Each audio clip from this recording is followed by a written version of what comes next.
Salut Rider, aujourd'hui on se retrouve pour une toute nouvelle vidéo. Comme vous le voyez derrière moi, on a mon petit Pocket Quad. Et ici vous voyez sûrement un colis, donc j'ai enfin reçu les pneus du Pocket Quad. Donc je vais vous montrer quand tout sera monté. C'est parti pour la vidéo.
Comme vous le voyez, les pneus de mon quad sont montés, donc les 4, sauf qu'avec mon père, nous nous sommes rendus compte qu'il n'y avait pas que ça comme problème. Donc, vous le savez peut-être pas, mais enfin ces petits quad pocket là, c'est vraiment du chinois, donc c'est réputé pour être nul. Mais enfin, si on fait des bons trucs dessus, ça peut devenir bien. Là, il marche bien mon quad, mais je vais vous expliquer déjà pourquoi. Enfin, après, c'est peut-être le remonteur, quand il a reçu, qui a monté ça comme ça. Mais en démontant le carburateur, donc vous savez tout ce que c'est, je pense. Et ben, avec mon père, on a eu la magnifique surprise de découvrir que le flotteur était monté à l'envers. Donc, un schéma s'affiche à l'écran, donc avec le flotteur, normalement. Et donc, le flotteur était monté à l'envers. Donc, nous, comme vous le savez, on l'a remonté normal. On a démonté le filtre à air pour le nettoyer. On a décrassé le carburateur et le moteur, comme vous le voyez. Et sinon voilà, hormis ça, il n'y a pas eu d'autres trucs. Ah oui, le filetage au niveau de la pipe qui rejoint la ligne du pot. Je vais vous montrer ça. En fait, le filetage était mort, donc vous voyez. Je sais pas si vous allez réussir à voir. Ouais, non, vous pouvez pas voir. Je vous mets une petite flèche vite fait là où il y a la vis. Et c'est celle de droite. Celle de droite, en fait, je vous explique un peu. Celle de droite, le filetage était mort. Donc pour ceux qui savent pas, en gros, le filetage, c'est là où vous vissez votre vis. Et là, en fait, pour que ça puisse pas tourner dans le vide, il nous fallait une plus grosse vis. Donc avec tout ce qu'on a, on a eu de la chance d'en trouver une. Mais, enfin, ça pour vous dire que... À mon avis, le remonteur du quad, il a dû trop serrer, parce que là, c'était serré, vous pouvez même pas savoir. Enfin bref. Et j'ai changé aussi. Enfin, ah oui, je vous ai pas dit.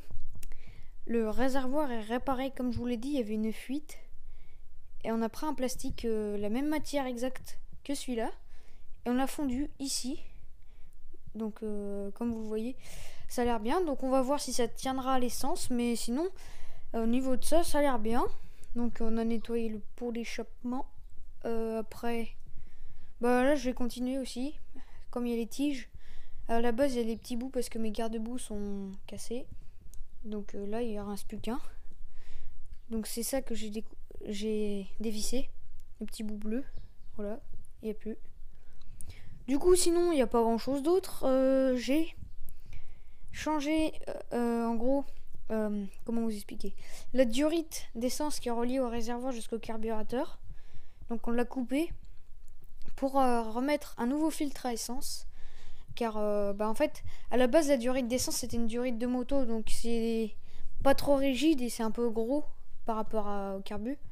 Du coup on a changé tout ça, puis c'est bien transparent. On l'a attaché là pour pas que ça vienne en contact avec la ligne de pot.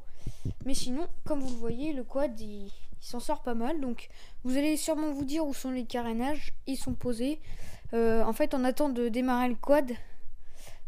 On attend d'avoir le temps de démarrer le quad pour faire tout ça. Comme ça, ça évite qu'on redémonte tout après. Mais du coup, je vais vous montrer tout ce qui a été remplacé tout de suite.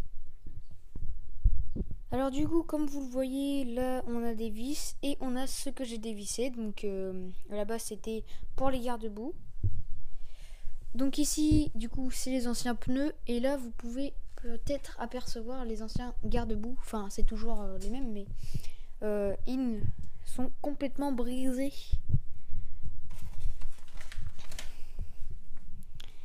Et du coup, juste ici, on a les deux durites, enfin les deux bouts de durite qui servaient à s'emboîter dans le filtre à air jusqu'au carbu et au réservoir, excusez-moi. Donc c'est pas du tout le même filtre à essence, mais c'est peut-être mieux même. Donc vous voyez bien. Et bah, sinon, au niveau de ce qu'on a changé, c'est tout. Et il restera plus qu'à voir si tout marche bien. Sur ce, moi je vous dis ciao pour de prochaines vidéos. Et la prochaine, je vous le dis normalement. Je dis bien normalement parce qu'il peut y avoir des petits problèmes qui feront que je n'aurai pas le temps. Mais pour l'instant, normalement, prochaine vidéo, démarrage du quad et test. Et moi je vous dis ciao.